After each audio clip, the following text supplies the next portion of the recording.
Hi everybody, it's Danny with Funukuleleprojects. Projects. I have a really fun project right next to me.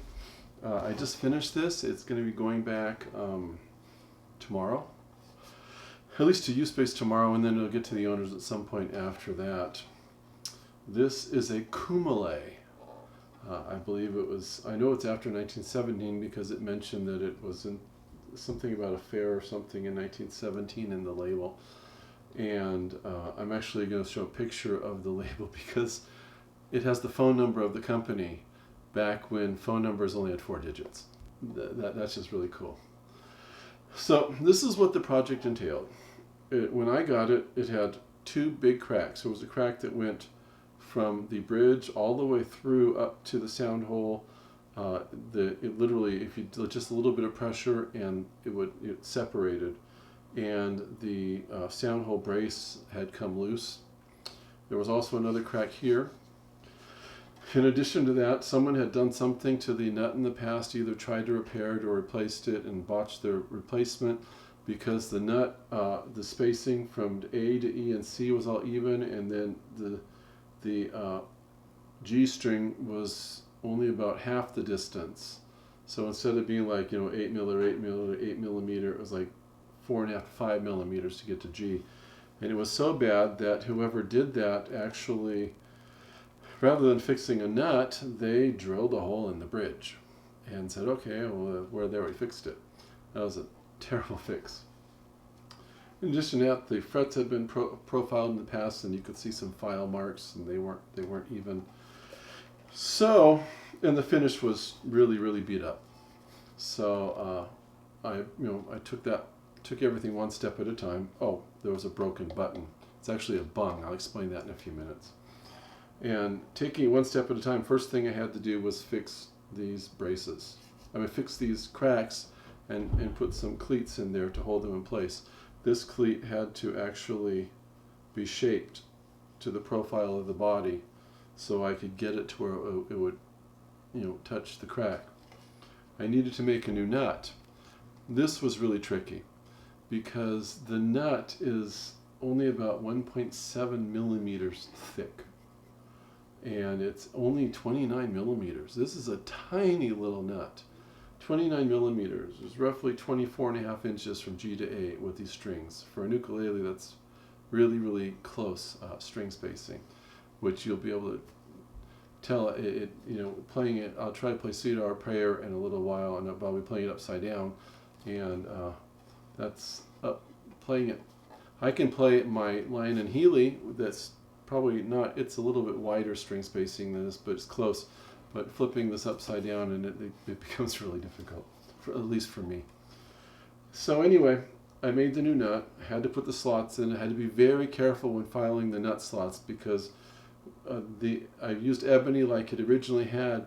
And the thing about it is, if I was careless at all filing these nut slots, these little 2 ends could have easily just popped right off, then I would have had to start all over again.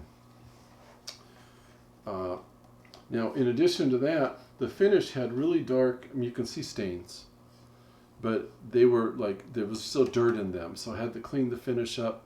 And then I needed to find out from the owners what they wanted done. You all know my preference. When I'm working on a vintage instrument, whenever possible, I like to keep all the old age marks and wear marks and whatnot, because that's part of the history of the instrument. And so I had Jason contact the owners, and I gave them their options.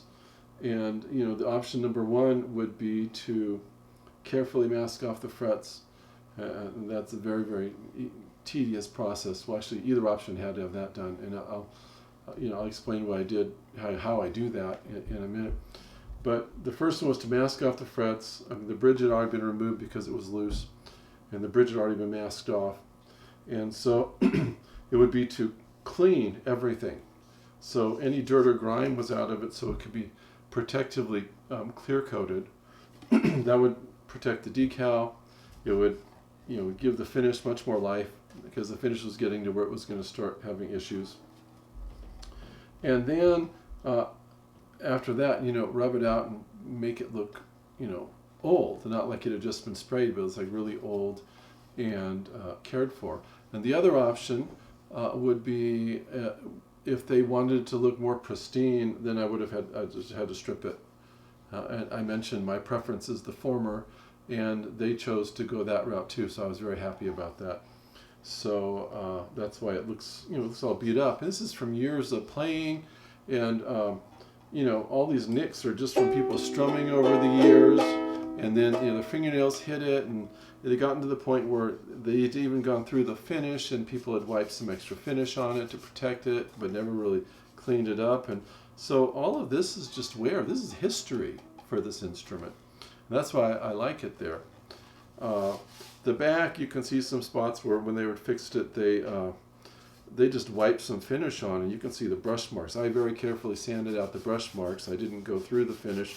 And then I top coated this, and then once I top coated it, I just two very thin spray coats. Then I was able to very carefully with two different grits of abrasive compound. I started with one, and then I went to a fine one, and then I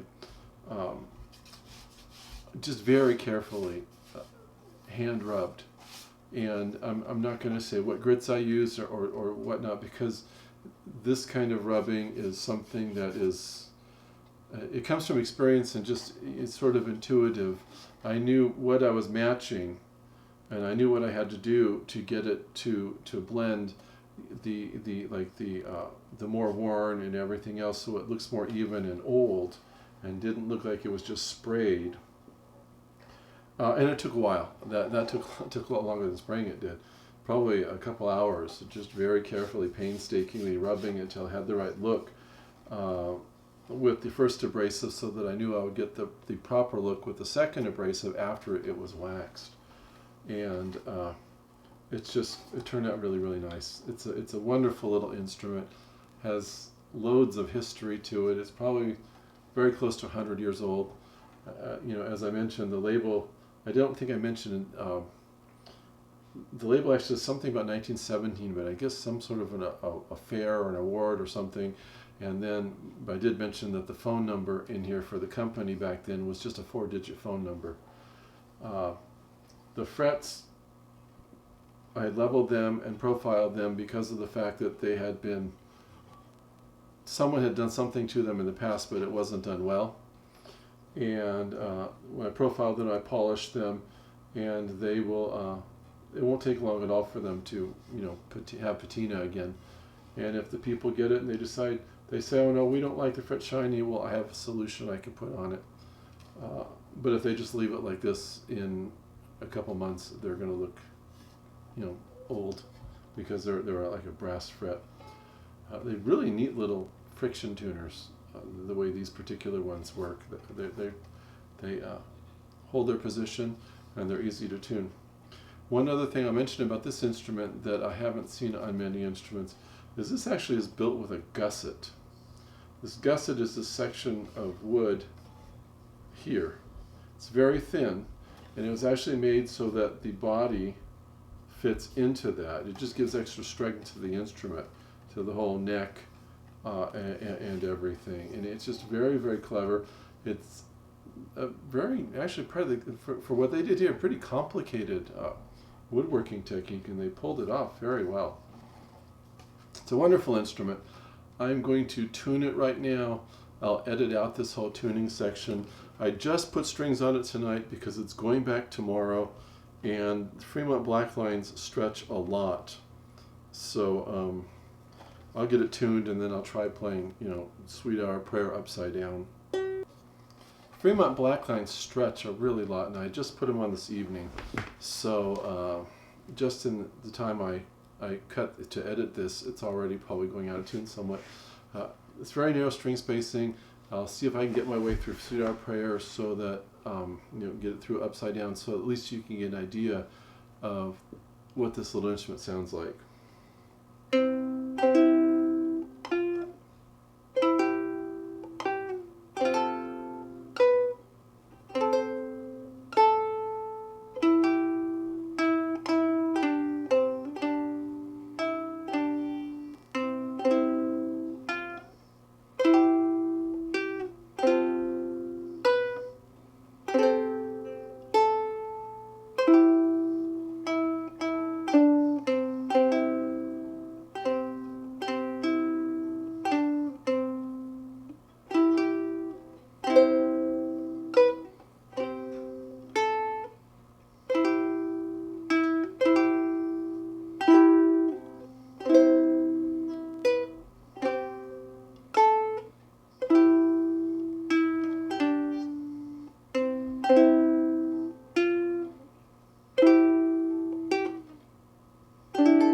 Oops.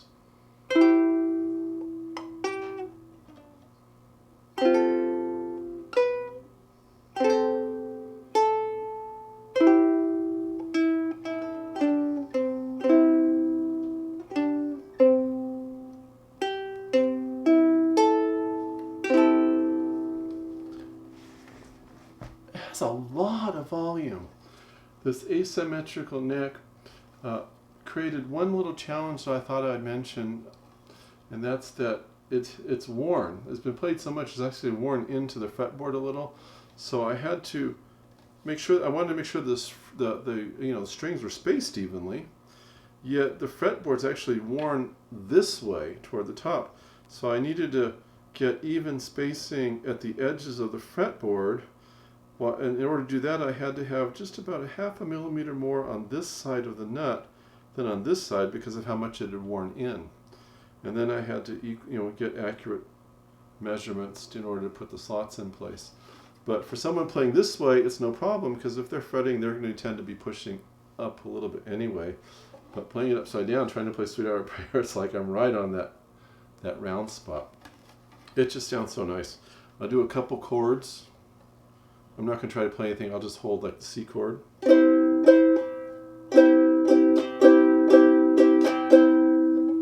Here's G.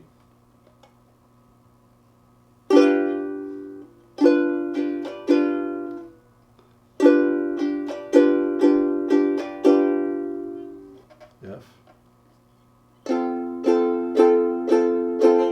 Oops.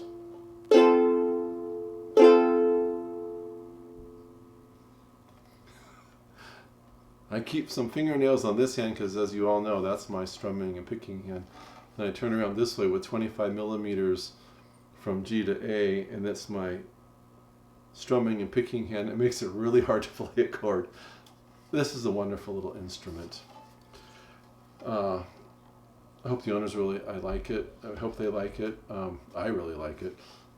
I believe it's a family heirloom, and now it's ready to be enjoyed by the family and passed on for a few more generations. You all, thanks for watching. Take care, stay healthy, stay safe. I'll see you in the next video.